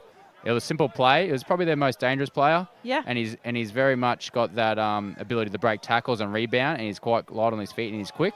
And he's come back in against the ruck, or not against the ruck, and against the grain. So those Kiwis need to make sure they're coming across from the inside and closing the gaps. Yeah, if Prescott sees space, he will use it, and well deserved from him. But the Royal Air Force still 2 points adrift here. It's 8-10. So they will need to score again if they... Tell you what, another impressive carry from Larry. He's getting to his front. He's really helping his team get a roll on through the middle here, as you can see. He's using those legs, isn't he? Yeah, they're really rolling through the middle here. A little bit wider now. Come back through the middle.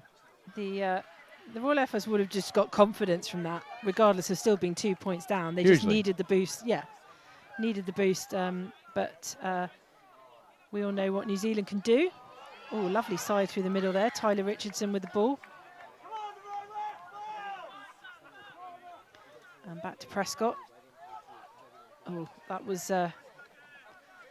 Not the best. No. Yeah. I think he ran deep into the line there, and he thought, oh, my option shut down. I just got to get a kick away. Yeah, and I think he thought there was space behind, but he didn't quite complete it properly. So New Zealand with the ball. Bit of a hospital pass there. A lot of pressure on there, close to the line. Sometimes you're better off just holding that as a halfback and taking the whack.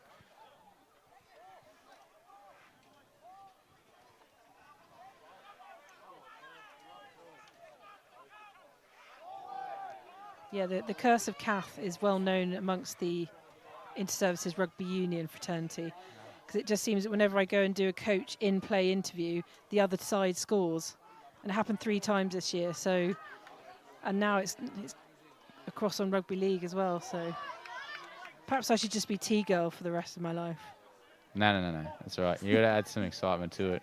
Mix it up a bit. I'm sure I'm not the only one. Ooh, Royal Air Force with more space than they've had all game, to be fair. It is starting to open up a little bit. It definitely is, yeah. You can see the Kiwis walking a little bit through the middle there. Richardson with great handoff. Three handoffs there from Richardson. Touchy's come in here. Yeah. No, the referee's blowing him away. Okay. I think the Touchy wanted to give him a high shot call there, but he's just let play on here. Yes, very much opened up in the last 5-10 minutes. Here we go, 6 again straight away there.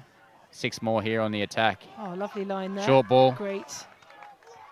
Sam Roberts on the end of that. Quick play the ball again. Oh, no. Forward. No, knock on at the play the ball. Great run from the front rower, and he's knocked it on in the play the ball. Now we've got all your compatriots in front of us. Are they supporting New Zealand? There was a big cheer then. Who's supporting? They're mutual.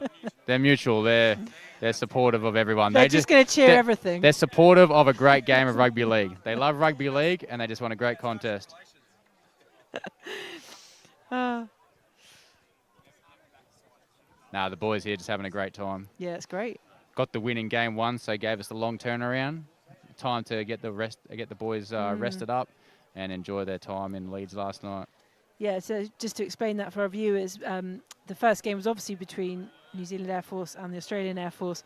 And it was always going to be the loser of that first game would play the Royal Air Force this week, which is why Damien said that they have a nice 2-week break. How much training are you actually getting in between the games? Like, are you doing it every day, or, you know, you're resting players? No, not every day. We probably had 3 sessions since our last game, with the travel up from down south and coming up here, and a few of the events we've had, and also just the bodies. You know, we have those bodies, so there's no point.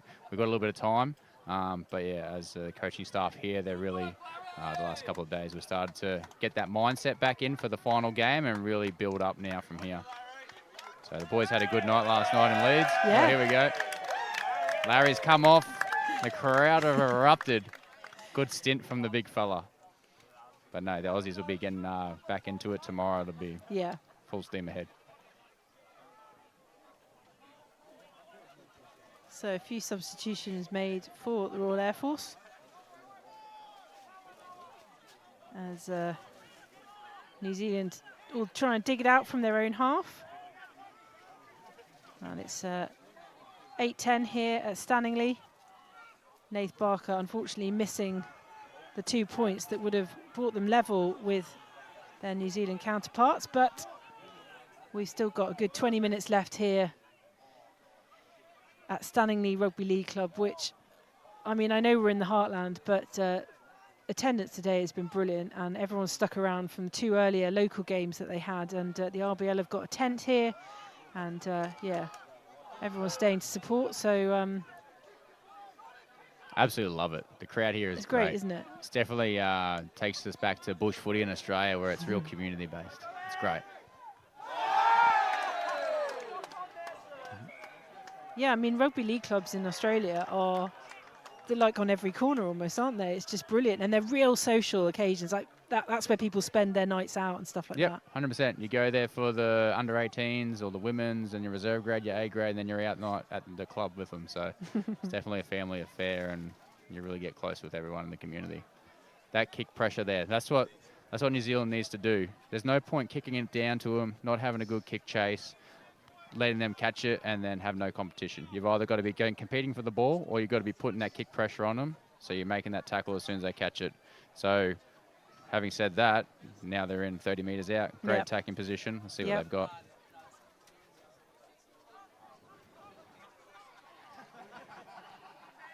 New Zealand then with... Oh, that's a soft drop ball there. 2 tries, but one of those converted, so they are 10-8 in front. And yeah, a bit of a soft penalty, so the Royal Air Force have it back.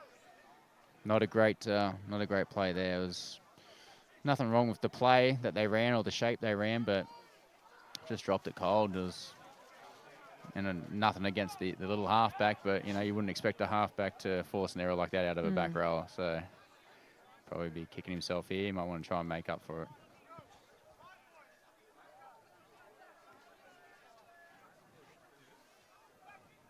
Cam Lee's then putting in for the Royal Air Force as it goes over to the right, and Ollie Park with the ball.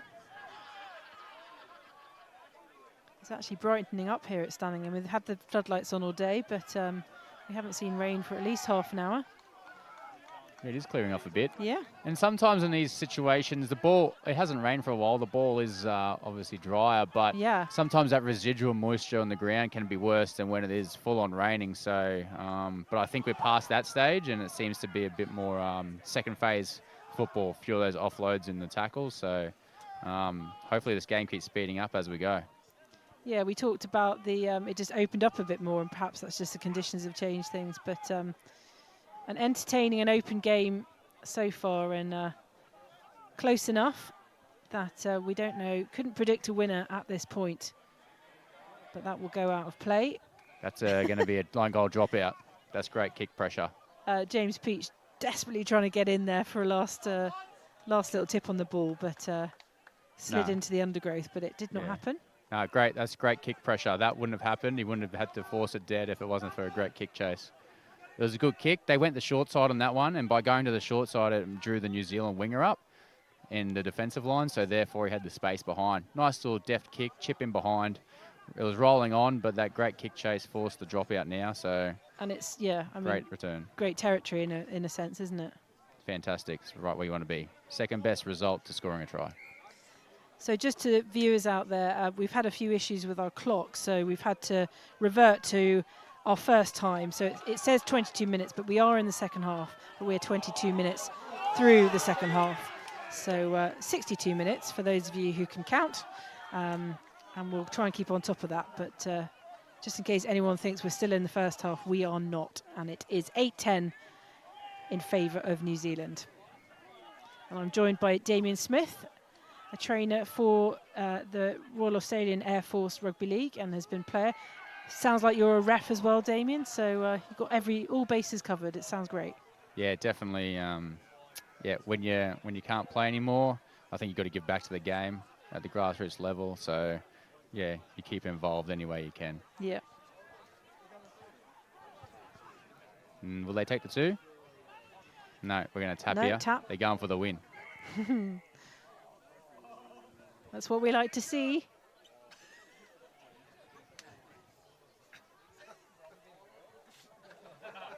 It's always a funny one whether you go for the 2 or not. You got to get a real gut feel for the flow of the game.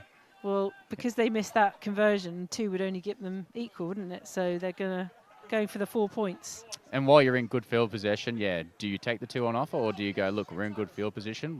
While we're here, let's try and get over. Yeah. So it is a bit of a decision. It's and positive play, isn't it? I mean, yeah, they're being positive, right? Yeah. That's great. And sometimes you take the 2, that gives a lot of confidence to the defending team. Right, and a lot of relief, because they're like, okay, we're not going to concede 6 points, potentially. We're only going to concede 2. And that gives them a bit of confidence in knowing, okay, our defense has been good enough, and they know that, and they're taking the easy option, for lack of a better term. They're scared of us. So a bit of a conflab going on here. Bit of an on-field assessment here. Looks like potentially a HIA assessment by the look of it. So it's Jonty Brown who's down for Royal New Zealand Air Force, and he's just going to be taken off for assessment. As the Royal Air Force in possession and in a very good position. So quick tap. And of course they've got a full set here. Nath Barker again.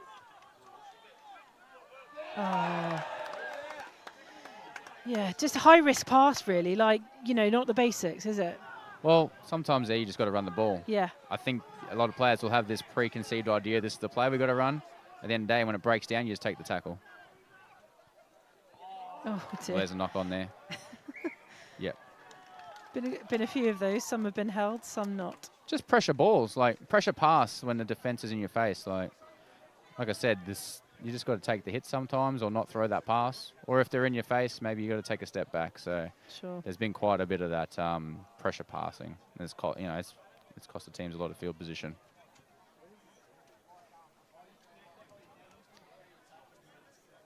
So just 15 minutes left to go here at Stanningley. We are in the second half here, and it's still 8-10. But plenty more time for either team to score, and at this point, the RAF, of course, in a very good position, but we've been here before. And if they do score, it'll be the first time they've been ahead in this match. They've got big shape out here to the left. Yep. Here's another one, they're laying it up. Have a look at the depth here and the shape. They're calling for it here on the left wing. Finn O'Brien with his arms up in the air. Tyler Richardson again. Been a very key link man there. Yeah, good defence there. They had the shape, just defence forced the option there. And now they've lost the advantage there on the left, but Nath Barker taking it into tackle. They still got a massive overlap here on the right. Let's see if they can get it out there. Got to get quick. Got to get there quick. That's a great pickup, and he's bundled through. Here we go. I think he's going to go. He's going to blow it. He's talking to his linesman. There it is. Yep, there it is. A try for the Royal Air Force, and they are happy with that one. That's exactly what they wanted from that tip kick there, and it's been called. So it is They're finally ahead for the first time in this game. It is 12 points to the Royal Air Force, to the New Zealand Air Force 10. And this will be a difficult conversion, but I mean, that went with the play of the game, I guess. Just in the last 10 minutes, they seem to have stepped up a bit. Yeah, they've had the share of possession and also the field position the last period of time.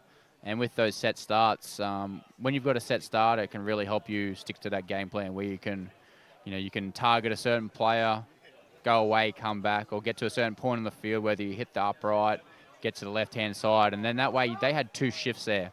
So they really spread on one side.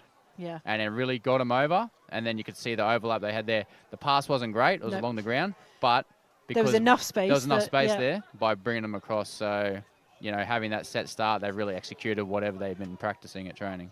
It takes quite a, calm head. So we see whether this one has the distance. Wow. You see, you got that one. It's the hard ones that there's no pressure, there's no expectation, and you kick it. You just kick it and it goes over. It's the ones where everyone expects you to get it, you miss. That was brilliant. I thought it was a bit too flat, but that was actually perfect. So another 2 points to the Royal Air Force, and they are now 14-10 ahead, having trailed through the entire match. And quite honestly, in the first half, not looking like they'd fully turned up, but they are now in the lead. 14-10 to the Royal Air Force, and we have about 13 minutes remaining here at Stanningley Rugby League Club in the heartland of Leeds, of course the heartland of Rugby League. Rugby League in the north of England. What a great place to be. Exactly. There are other heartlands obviously around the world in terms of Rugby League, but yeah, we're loving it here. And they'll be so G'd up by this. We've got a replacement on for Jordan Robbins there, with fresh legs. Royal Air Force back in possession. That looked a bit forward, but not been... Yeah, he's tapped it up there. That's a lucky one. Now they'll get the luck, you see. That's the way it goes. But yeah, Royal Air Force now in the lead by 4 points. You see the halfback here directing his troops around. That was it. It's called the obstruction here. That lead runner's taking out one of the defenders, and he's called the shepherd for it. So, right play, poor execution. Right. That's all that is. So good ref spotted it. So New Zealand in the Royal Air Force half, so advantage to them. And yeah, this is tighter than I was thinking in the first half. And we talk about it all the time. You complete your next set after points. Yeah. And how many times in this game already have we seen where they haven't completed it, and you're inviting the opposition straight back on, and they might even score.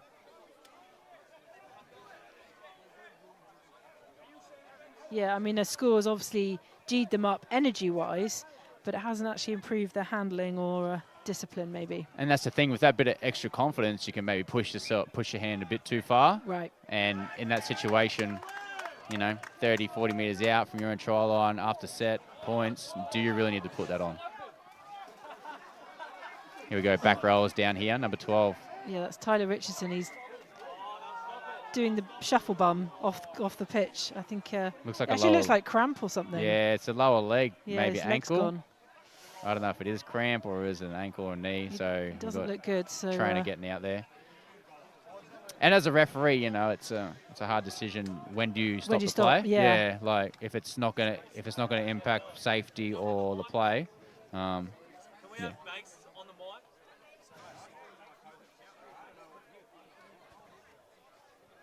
You see, now everyone wants to do commentary. People are reluctant until they see you doing it. Yeah, they think it's easy. Yeah. So yeah, Tyler Richardson from the Royal Air Force just being assessed at the minute. It seems to be his right leg that's the problem, whether it's cramp or he doesn't want to put any weight on it though, so that doesn't look good. Yeah, it looks like I didn't really see anything. I just saw him go down and back play. So well, he did a couple of backward somersaults. Yeah. Just taking a tumble there. He's not in. He seems to be in a lot of pain, but play is going on. The ref now he's off the pitch. The ref has called play to go on, and it is New Zealand within 10 metres of their line.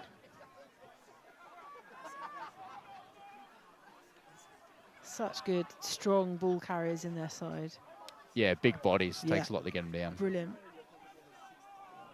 Oh, no, the error. dear. Second tackle. It's catching. It's contagious.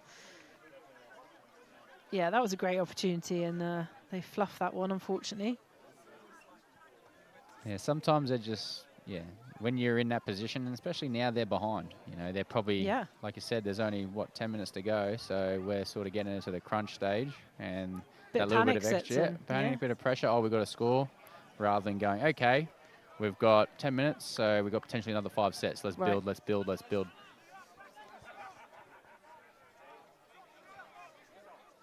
Yeah, it's turned into quite a sunny afternoon. I say sunny. It's actually very cloudy, but the humidity is stuck around. No, it's beautiful. It's beautiful. Yeah, it really is. Once it stops raining, this country is beautiful. No, it's been great since we've been here. One well, you've had a heat wave, haven't you? We've had a heat wave. Even for Australian standards, it's been pretty warm. So can't complain about one day like this. I've ticked off the stereotypical British rainy day. Oh, classic. And everyone wearing shorts. You couldn't be more British. Yeah. All right. Penalty here coming out of their own end now. So once again, that ill discipline we spoke about. High tackle. You know, a bit of fatigue is part of that. Here we go. Oh, here we go. Lovely take there. Yep, I thought the touchy put his flag up, but he didn't. So that's Pete Fagger from the Royal New Zealand Air Force. Again, fresh legs for the Kiwis. Decent Lovely fella. take. Yeah. I sat next to him on the plane on the way over. Oh, there you go. Not a bad fella. Oh, we've got someone out down as we've well. got, oh dear, there's injuries all over the place. We've got a couple injuries here. Looks like the bad one at the back here. Yeah. He's looks like it could be a bit of a he's not concussion moved. here. Yeah, there's a bit of concussion potentially so here. I think the ref will have to call it here. He's not doing too well at the back there. And then you've got the half back here as well that was involved in that last tackle. So we're going to take a bit of a breather here just as certain injuries are assessed.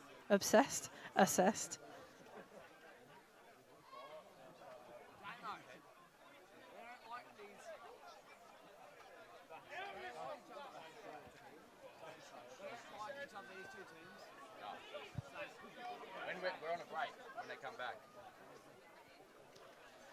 Yeah, so both teams just having a bit of a breather. We had 2 down. Obviously, Tyler Richardson had gone off at the other end. And we're just looking here now at RAF player. And everyone hoping, of course, that it's... Yeah, with this situation now, they're not going to rush to move him just in case we're talking spinal, anything like that. So they'll take their time. Yeah. We'll go from there. And we'll update you on how that goes. And we're actually going to have a look back at all the tries that have been scored so far as we take a bit of a breather here as an injury is assessed. There are, of course, 5 tries in all, 2 for New Zealand and 3 for the Royal Air Force. So whilst we just check on the condition of players here, we'll just look at a few of the tries that have been scored so far.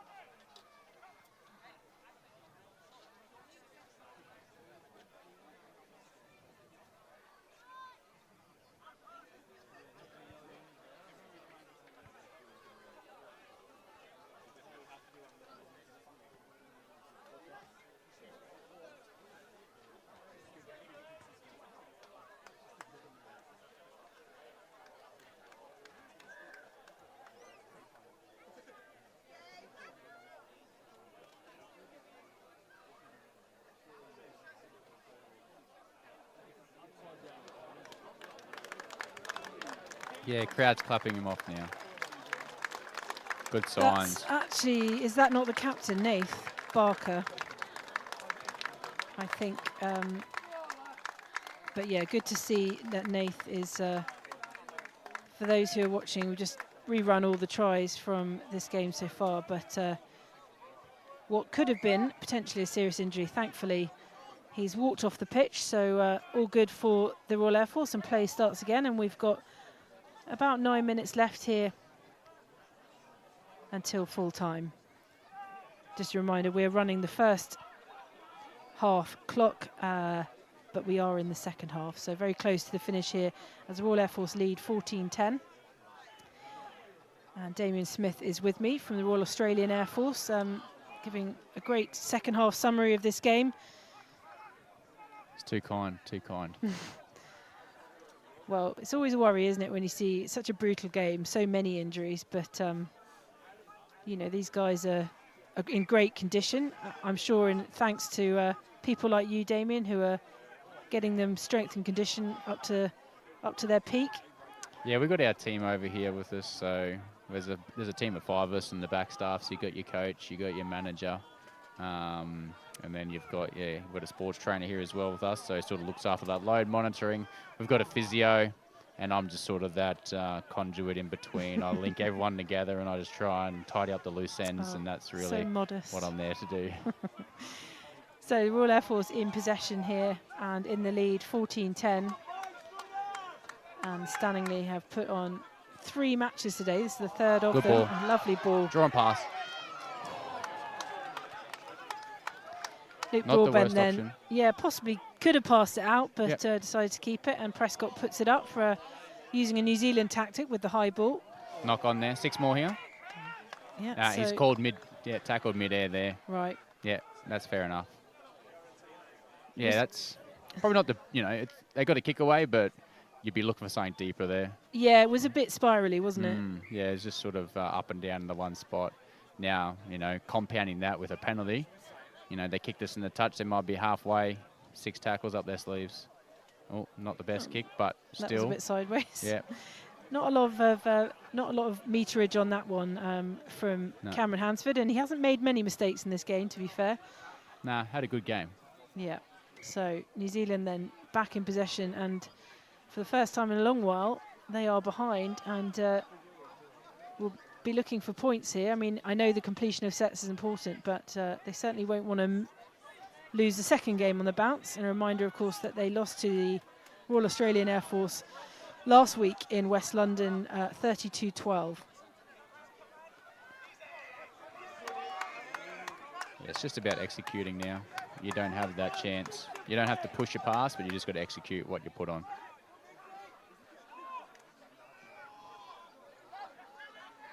Yeah, and the game has certainly opened up, whether that's conditions or just a plan that both teams had to be a bit more expansive here in the second half.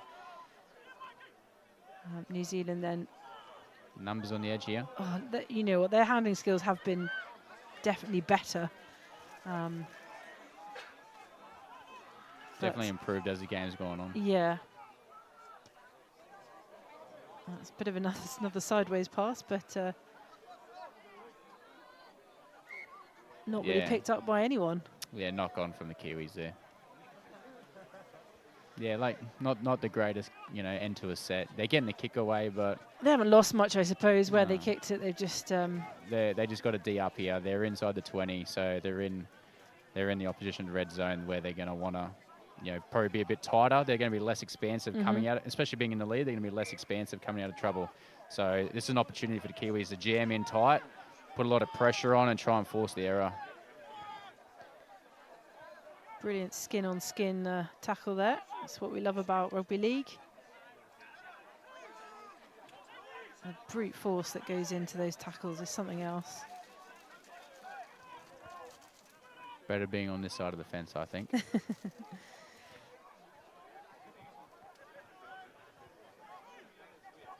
The Royal Air Force then in the lead, 14-10, and we're into the last 5 minutes of this game here. And there's won't be any added time. Lost it there, he's lost it, yep. Oh dear. Now that's happened before. We saw a lot of that in the first half. They need to improve on that before they face you guys on Thursday. Well, that's Thursday, but today, you're ahead. Let's just complete our set. Be sensible. And it's not that he's done anything wrong in trying to push the pass or anything. That's just a simple error. You got to be a lot more careful. You're ahead. Take the time. Take an extra second or two. Play the ball, and let's kick it down in the corner, and let's chase hard. Let's defend down the other end. Yeah, I mean, I guess, your team are probably looking at this and picking up on their weak points. It's an advantage you have before playing them on Thursday. Oh, definitely, yeah. They'll be watching and they'll be going, what can we do? what can we exploit, and also where do we need to be better? You know, where are their threats?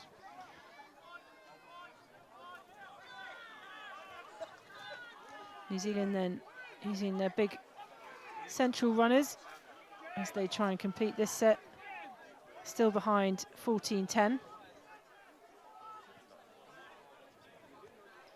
Hansford again. Fullback has been crucial to this Royal New Zealand Air Force team.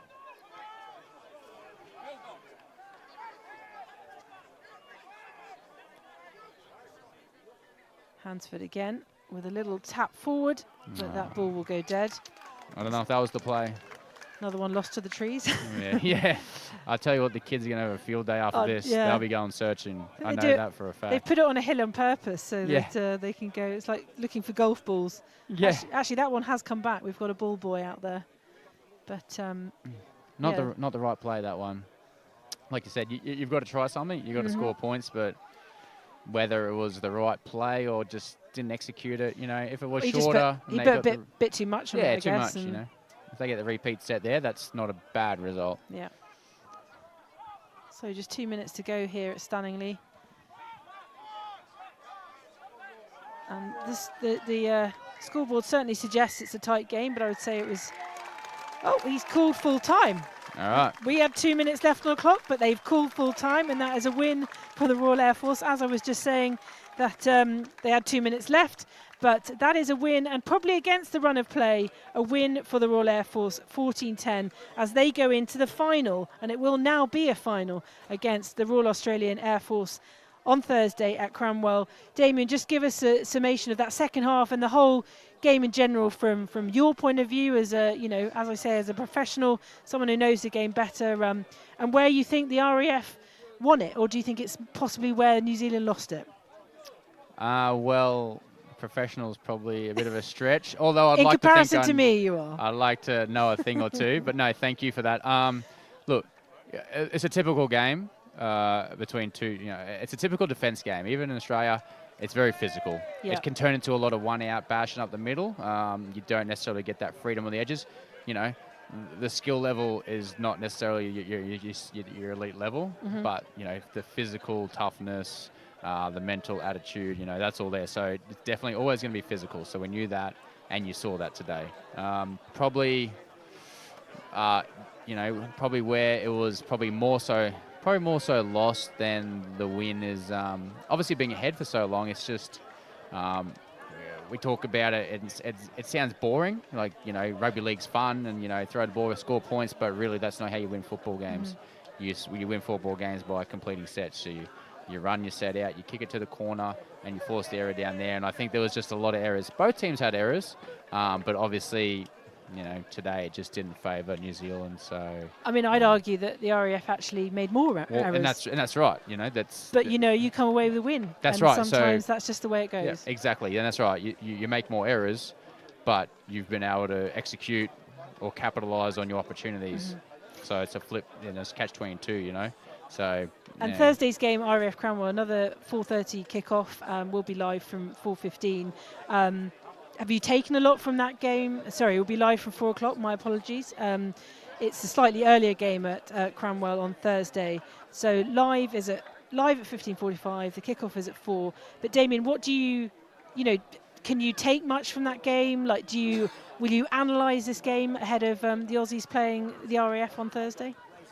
You definitely will analyse it, because you can, you know, to have an observation of the team that you're about to verse in their most recent form or most recent performance.